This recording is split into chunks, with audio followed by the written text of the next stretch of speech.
if one repents from sins that require restoring people's rights without having restored them yet, may one still be forgiven? Firstly, you have to understand that, and this is why I would invite all of you to learn your Islamic beliefs, right? To learn the basics of faith well, simply, and it's a point of belief that وَمَنْ يَمُتْ وَلَمْ يَتُبْ مِنْ ذَنْبِهِ فَأَمْرُهُ مُفَوَّضٌ لِرَبِّهِ. Imam Ibrahim al-Laqani says in Jawharat al-Tawheed, whoever dies not having yet repented from their sins, their affair is assigned to their Lord. Right? And he continues, if he wishes, he may punish by his justice, and if he wishes, he will forgive by his mercy. That's even without us repenting. However,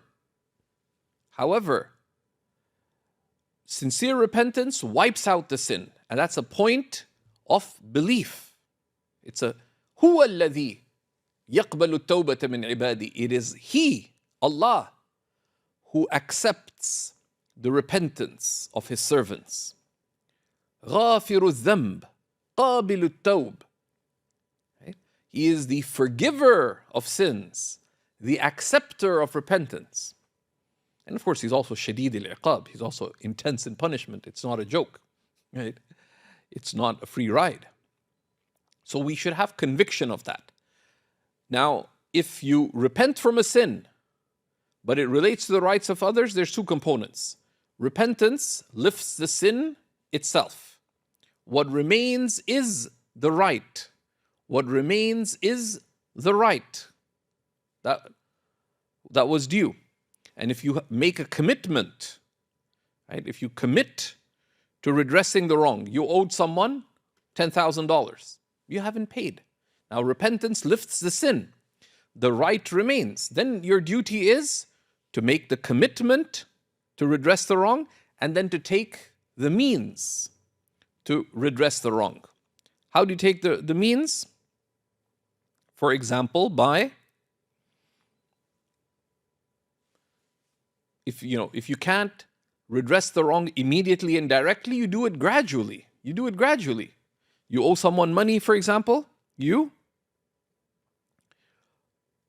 ask if you can set terms of repayment. If you can set terms of repayment, for example. If you can set terms of repayment.